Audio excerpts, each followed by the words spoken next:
This podcast is recorded on the lands of the Wurundjeri people of the Kulin Nations. We pay our respects to the traditional custodians of this country and elders past and present. We extend our respects to any First Nations, Aboriginal and Torres Strait Islander people joining us today.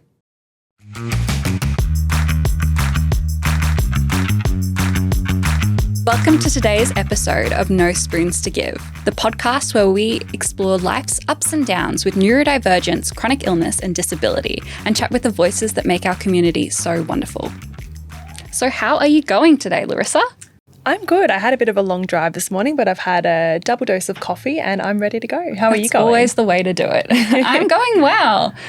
Running on fumes, but still running, so it's good. That's the main thing. Have you got a recommendation for me this morning? I do. I have a really good recommendation for you, if I do say so myself. It's a book called Year of the Tiger, An Activist's Life by Alice Wong.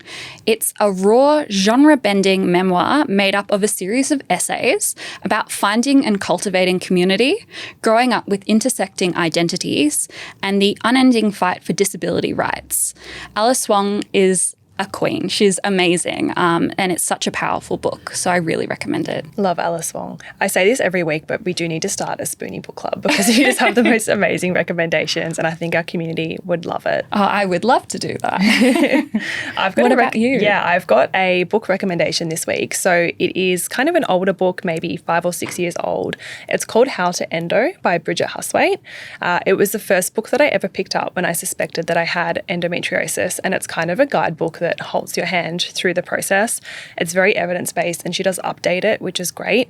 One thing that stood out for me with this book was that if I hadn't have read it, I may have never received a diagnosis and therefore treatment. So for anyone who experiences period pain or menstrual pain, I highly recommend it. It's a great guidebook. That sounds fantastic.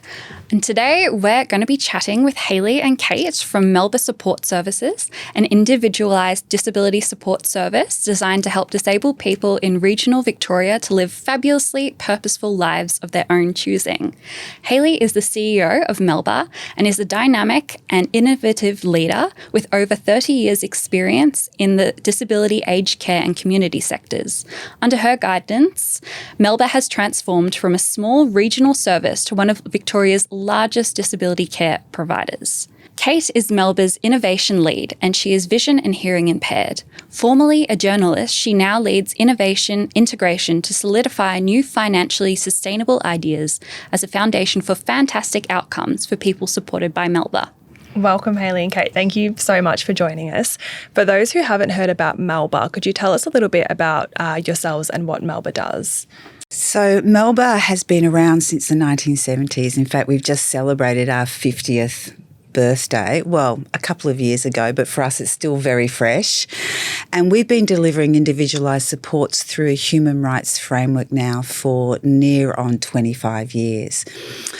So as an organisation providing disability supports, we were one of the first to implement that human rights framework. And that's absolutely critical and vital to everything that we do. So really we're talking about person-led services designed for and by people with a disability, and ensuring that we're always innovative. And of course, one remains innovative and one is listening to what people want and how they want it. So in simple terms, I like to say we provide supports to people when they want it, how they want it, and with whom they want it. As simple as that. That is a fantastic way to summarise all the amazing work that you're doing. So what would you say that makes Melba stand out from other disability support organisations? I reckon it is our human rights approach. A lot of people talk about human rights and disability, which is fantastic because up until a couple of decades ago, people would just look at you blankly if you talked about human rights and disability in the same frame.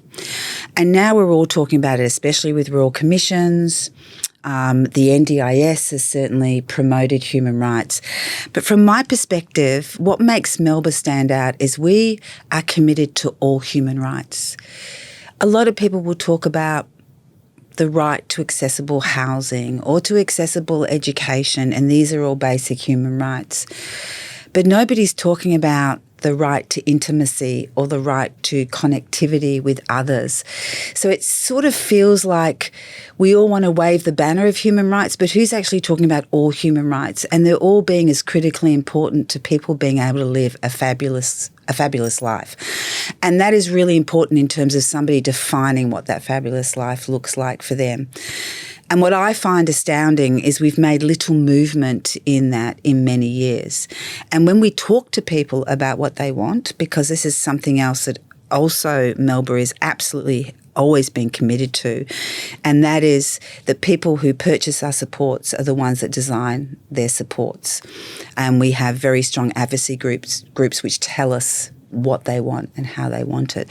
But when we go out to focus groups, and maybe Kate, you can talk a little bit more about that, the first thing people always want is connectivity. They actually want to know what other people are doing, how to relate to other people, how to meet other people. And it's not just about what we think of traditional terms of intimacy. So it's not just about sex. Intimacy can mean many, many different things.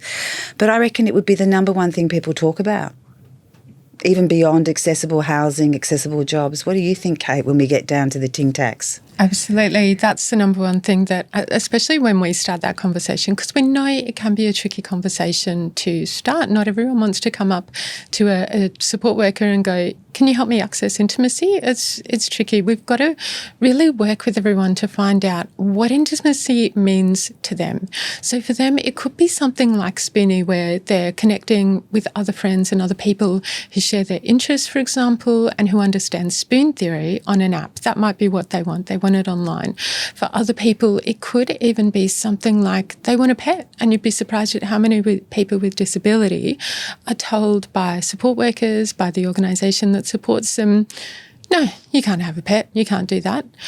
We will always look for what is the most innovative way to provide services that meet people at their point of want and their point of need.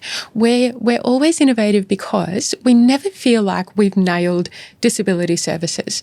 That's never going to happen. There's always going to be evolution within this sector. So I'm not sure if you know, so it used to be back in the dark days, people with disability would automatically be shipped off to an institution to live. Done, forgotten about. And we know the horrors that were committed there. So then the whole system moved to group homes. Like, all right, you guys who live with disability, who've never met each other before, you might not even like each other, let alone choose to live with each other. You go and all live in this group home. Now we're at the point where we're even devolving that model as well. Always progressive, always innovation, and that's where Melba leads. We want to find out what people want, which is why we keep asking them, and that's what we want to deliver to them. So in terms of intimacy, when we have that conversation, we work out with people, what does it mean to them? What do they want? What are they looking for? What can we help support them to access that's really going to meet them at their point of want when it comes to intimacy? And that's what we deliver. And it's a really interesting conversation to have. It can be tricky, but that's why we're working on giving people ways to navigate those conversations so that they can end up accessing the intimacy that they want. That's super important work that you're doing at Melba. I particularly love how you're sort of co-building what you're doing alongside the community as well and listening to what they want. What's kind of your process for, I guess, understanding what the community wants and then implementing that and then refining it to make sure it's continuously sort of what they're after and it meets the needs of different people? It's an excellent question. And we are constantly learning how one does that. I think the key is making sure that you absolutely stick to your principle of person-led. And ensuring that the person themselves is determining how they want that support to look. But in terms of that bigger picture, we actually have a group called ARROW, which stands for Advocacy, Rights, Representation, Outcomes and Worth. And it's made up of people who purchase Melba Supports. And they actually report directly to myself and the board. And we have them across the whole of Victoria. There's different groups. So we'll often use that group as a sounding board or as advice from a bigger picture perspective around what should a model of service look like. But every model of service has to be able to be individualised so that when we're talking about really meeting people's needs, they're determining along the way what that looks like.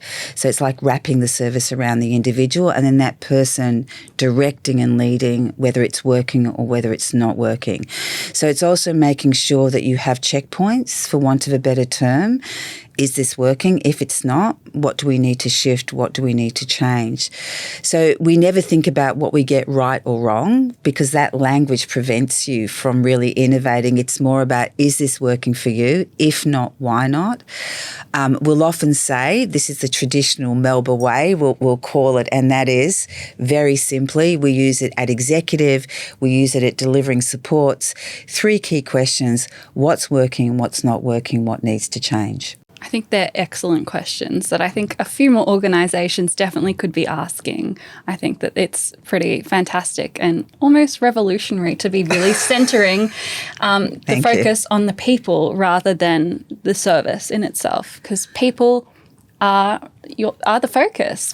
People deserve to live the lives that they want to lead. We reflect that too in our organisational structure. Ours is the right way up. So at the top of our organisational chart, we have our people supported, and at the bottom we have the CEO. So it's something. Well, actually, that the board.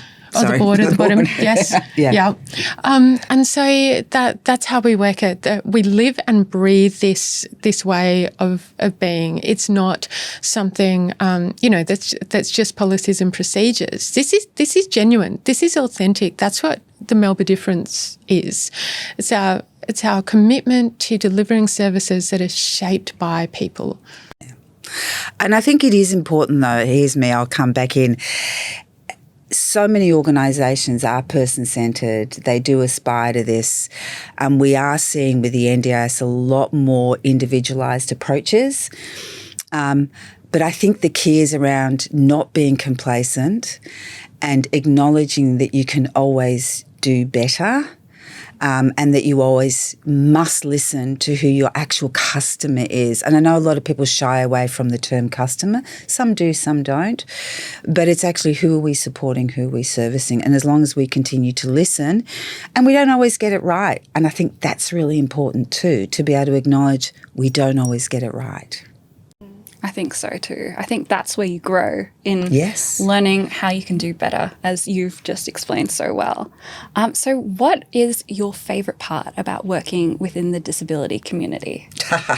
There's lots. First point is the people. I don't think there's probably any better way of putting it. It's just the people. And I think for me personally, it's the combination of working with people and everything that such a diverse world has to offer. In fact, we often have debates about what actually is disability, because disability comes from this very much impairment perspective, and especially around neurodiversity. It's like it's neurodiversity. And yet we see it in this negative way. So we shouldn't. I see it as working with people and all the fabulousness that people bring. And also I've been very fortunate that I was very much raised within this really strong human rights framework. And so what better connection than working with people and human rights? So that would be me. One of my favourite parts is absolutely the people and getting to organise and run events for them. So I went to our people with a whole series of focus groups and asked them, what events do you want? When do you want them? What do you want to do at them? Where do you want them to be held? And the feedback was amazing, and I used that to inform the events that we've rolled out. We've done speed dating events that were neurodiverse specific, and that was an incredible experience to be in the room with people while they're meeting other people, hearing the laughter, the chatter, the conversation afterwards when they're coming up to me and going, oh, when's the next one going to be? Let us know. I'm like, yeah, I'll let you know. And then they're like, all right, I've just met this one. We're going out for coffee. See ya. And I'm like, oh, that is brilliant. There's been people who have been catching up on weekends after meeting at our events, and to provide that opportunity for them to be doing what they want to do is amazing. And I remember after one event, one of the people came up to me and she said, it was at our Valentine's Day event last year. She said to me, oh, that was heaps better than sitting on the couch at home. And I just thought, that's why we do this, to support people to live a fabulous life and to give them that choice of doing what they want to do. That's magic. I absolutely love that. We chatted a little bit before about intimacy and how that doesn't just relate to sex, but wider relationships. With the events that you've been hosting, how have you noticed that this has improved the quality of life of clients using Melba? It's a really interesting question, and I love the use of the word intimacy, and I think it's really important for us to frame that from the start. What is intimacy? Because a lot of people just think about intimacy and automatically their mind goes to sex, sex, sex. And that's fair enough. We get it. But it's not that for everybody.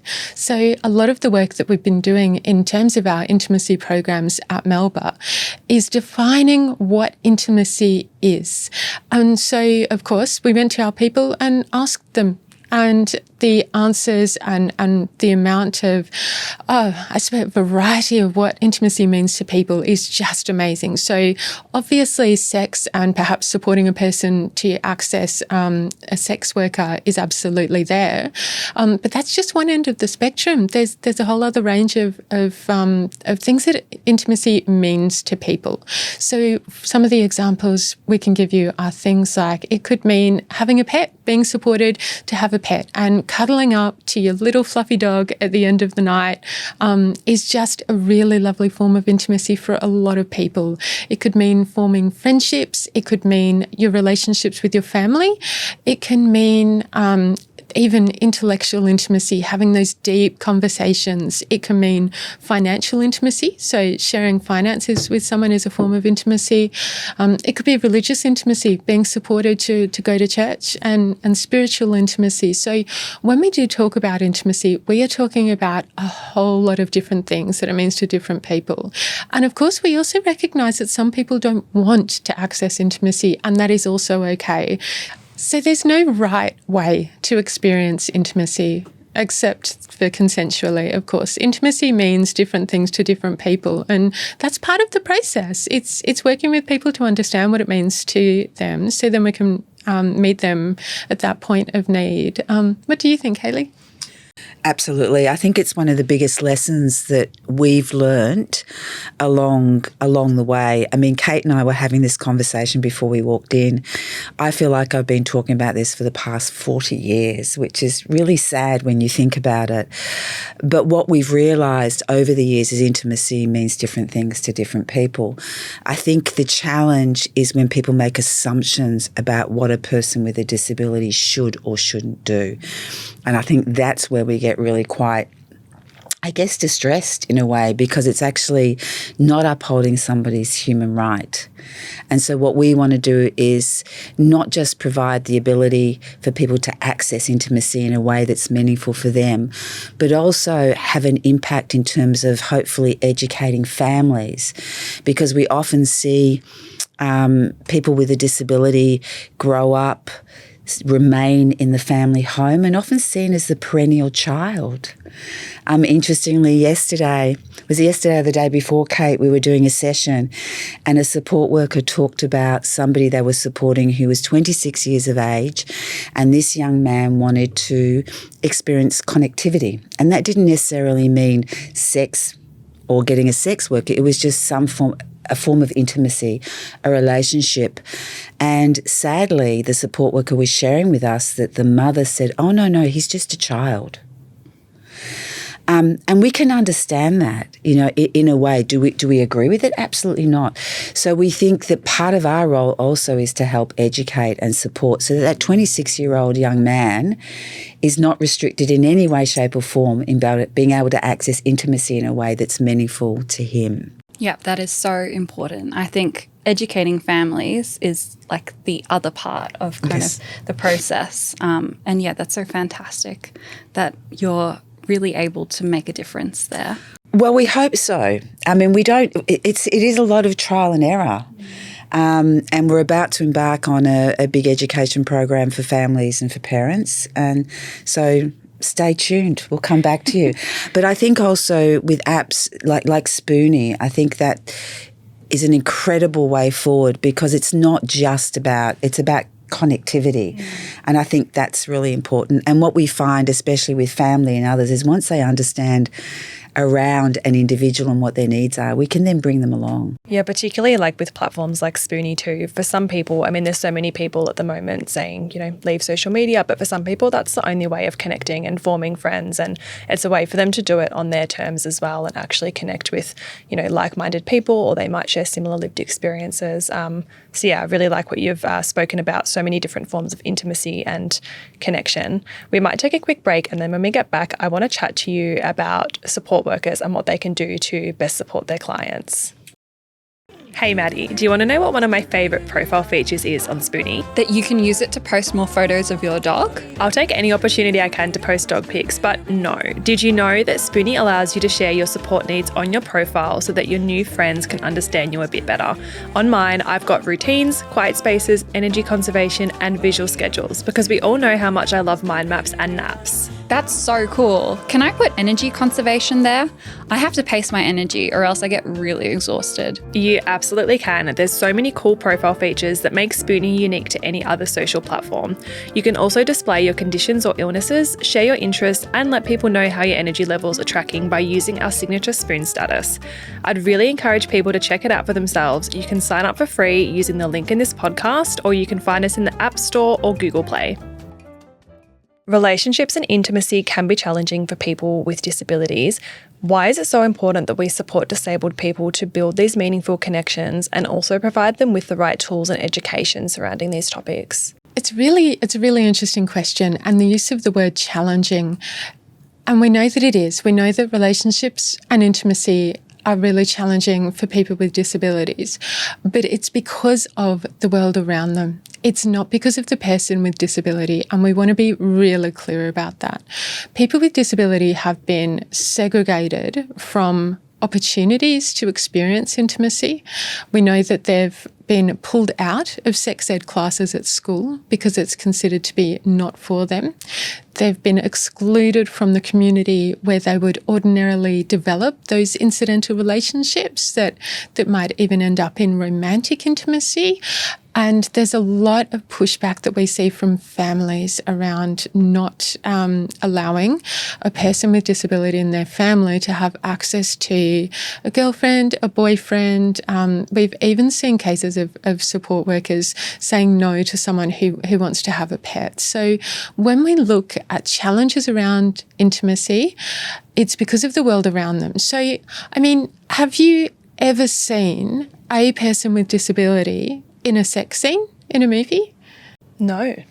I can only think of one, which is a TV show called Latecomers, SBS TV show, but that was quite revolutionary. So that's like in general, the only they're one so I can think of. underrepresented. Absolutely.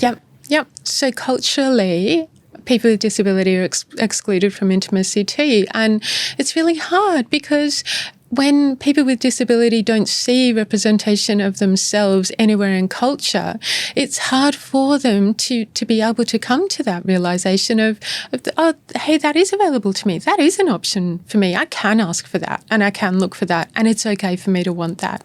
So I think that that's a key thing, where those challenges are coming from. And of course, because there's been this exclusion for so long and this lack of education, we find that people with disability in many cases, they don't have the confidence to pursue it because they've never had it as an opportunity before. It's never been something that's available to them. And education is a whole other challenge. Hayley, I'll let you talk about the education piece as well. Yeah, and just picking up on that, Kate, it also makes me think about, when I was growing up, and I'm a person who doesn't have a disability, I got to explore and test and try and climb out, the bedroom window late at night to go party when my parents didn't know. All those things to explore and push the boundaries of growing up. And intimacy and relationship is all part of that, to learn that, to make mistakes. And again, a person with a disability often doesn't get or didn't get that opportunity. So in terms of that, we're also very respectful of where families do come from and can understand that there's a lot of fear involved. So if you've not had that experience or that skill set, there's that fear around safeguarding. So is my loved one, or am I going to be abused? How do I keep myself safe? And I think that's where it's so critical around the education, not just for people with a disability, for everyone. It's the same. It's about understanding. If you understand and if you're informed, what is consent? What does consent look like? How do I say no? Can I kiss someone and then if they go to touch me somewhere else, can I say no again? So it's about ensuring that people with a disability have access to that education, that feel fully informed, educated around what is right and what is wrong for them and how you explore that. And I think the more we're educated, the more we're informed, the more we know that we then reduce that risk of abuse. But I want to also be really clear that I absolutely understand where it must sit for a family member in terms of listening to those families and that fear that they must hold for their loved one in staying safe. So I can understand that. So we've got a responsibility to educate the person in a way that's meaningful for them, but also the family. Do you have any advice for disability support workers and carers about supporting and empowering disabled people to live their best lives? So if I had, that's your primary role. So the first piece of advice for support workers is your primary role is actually, and forgive me, but it is our purpose and we fully believe in it, is to open up a world of opportunities for people to live a fabulous life. And it's one of the skill sets of a great support worker to be able to do that. But what we do know in the intimacy space, it can be really challenging. You heard the story before about a support worker that wanted to support a young man to access intimacy and the family member was no. So that support worker has to work together with the person, uphold their rights. And what do they do if actually the family member is saying no because they don't want to breach the rights of that individual? So what Melba's done is we've developed an education course for support workers to assist them to be able to support individuals to access intimacy. And I might hand over to Kate to talk a little bit more about that, and together with that, education programs for families, which we're launching later in the year. But I'll hand over to you, Kate, to talk about the support worker program and what the great feedback we've had so far. Yeah, it's really interesting. Of all the training that we run at Melba for our support workers, this is by far the most popular and the feedback has been amazing. It's been really well received. People's responses have ranged from, well, now I know what to do, to, oh my gosh, I can't believe it's taken this long, but finally we're getting training on this. And that's the reason we did it. We did it because we knew support workers were not feeling comfortable or confident in supporting people to access intimacy. And we knew that people with disabilities wanted their support workers to have the skills and knowledge to support them. And with us, it's part of our constant conversations we're having with our people so that we are shaping our services to meet them at their point of want and their point of need. So what we've rolled out with support workers is training that helps them understand what intimacy can mean to people. And some of the great examples that our people have shared as part of this training is, for one of them, intimacy means instead of being showered, which is almost sounds like a medical procedure when you put it like that, right, in that language, to be showered of a morning.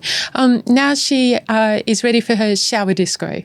And so they crank the music and she has her shower to that.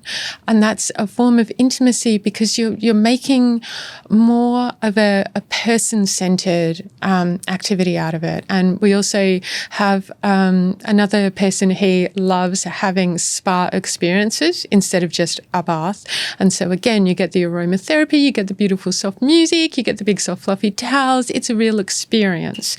We have another person and they talk about their little dog cuddling up to them at night. You'll notice that people having dogs is a real theme here. People love having their pet dogs. It's just gorgeous. And it's one of the many ways. So what we do in the course is we assist support workers to know and understand how to support a person to access intimacy. And sometimes it may be how to access a sex worker.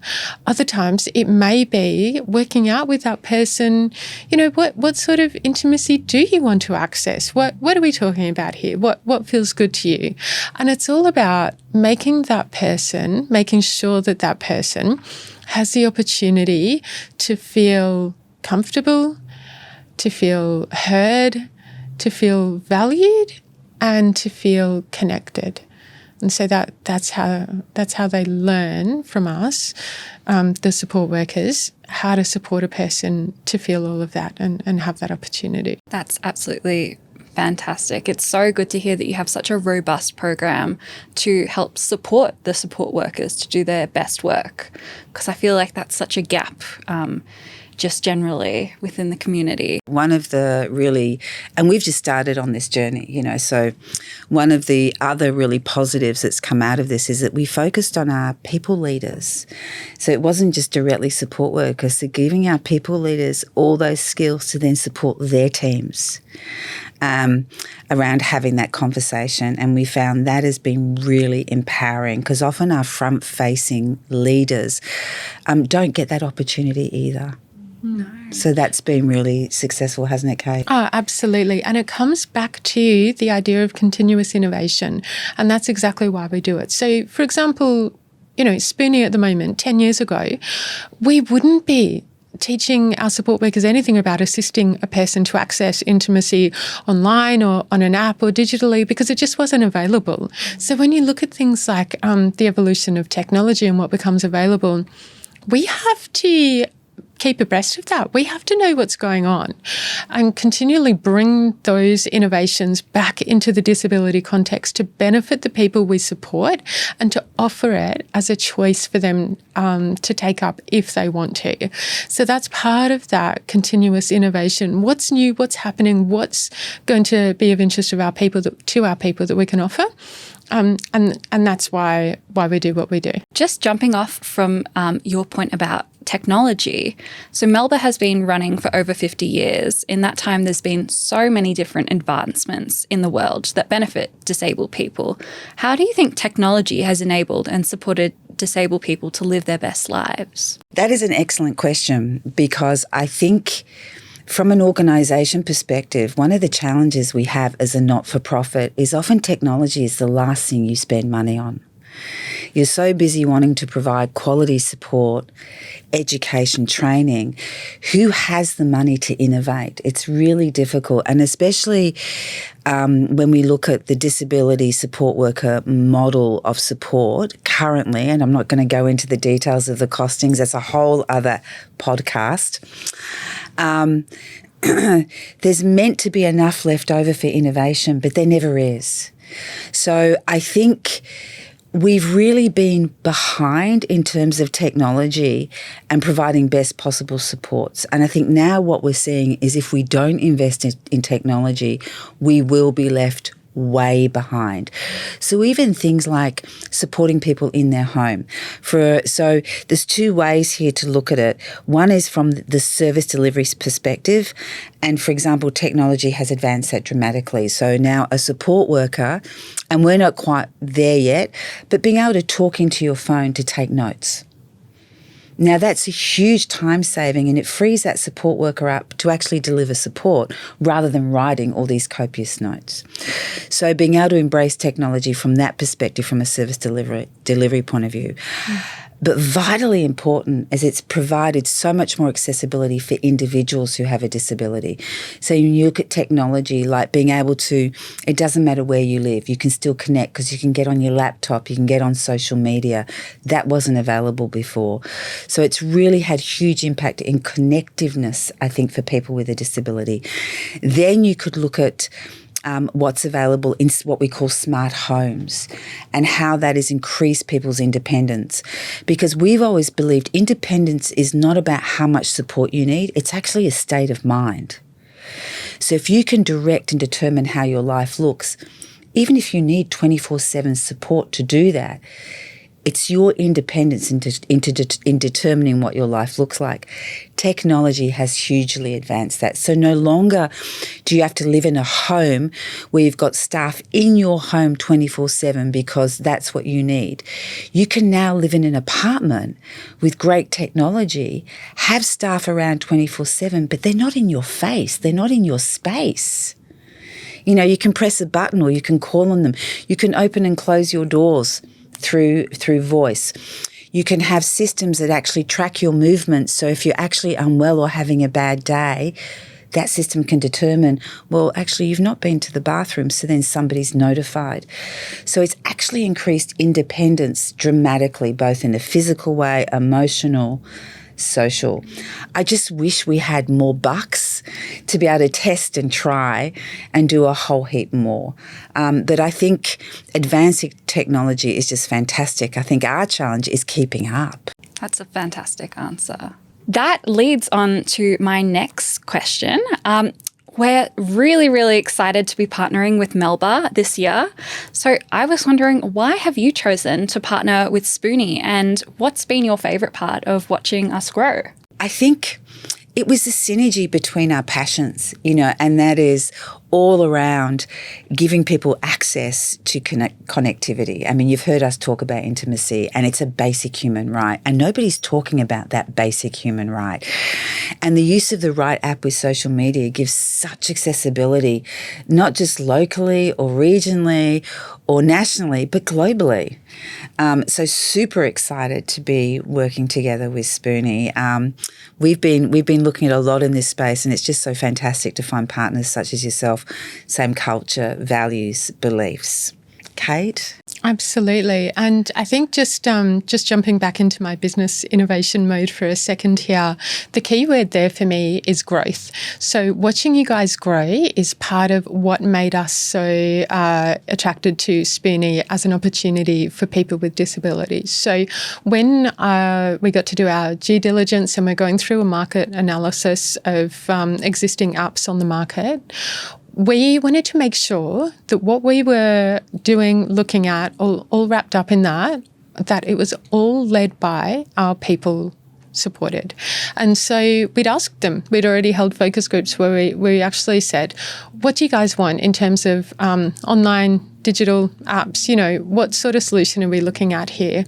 And they told us that what they want, the two key things that they're looking for, is a really big user base. They want to meet a lot of people. What's the point of going to a party to meet people and you get there and there's only two others kicking around there? So we're looking for a really huge user base and a smooth interface as well. People wanted a really good product to use that's not glitchy, not buggy. And so I did a deep dive on all of the reviews of all of the existing in-market apps, and Spoonie came up trumps every time, by far the biggest user base. And so I knew our people would love that because they'd already told me. And I knew that the product was good because the reviews were saying that it's good to use, it's easy to use, it's not buggy. And the others weren't getting that great feedback. So once we had that, we knew it was going to be a wonderful partnership. And we are so excited to see that continual growth because it gives me tingles. What can we do for people with disabilities to get more and more connected? What a huge space to be able to move in, and what a huge opportunity. Thank you so much for the kind words. Yeah, we're so excited to be partnering with Melba. And yeah, we've received similar feedback from our community. They've been loving the app. Our community is growing day by day, week by week, whether it's through our marketing channels or word of mouth. People are, wearing Spoonie merch and sharing it with their friends, and we just love to see that amongst the disability community.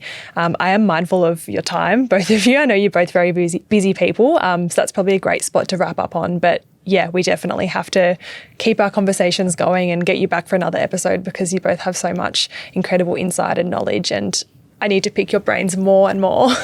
We'd love that. Yeah, we'd love that. You're really passionate. We are.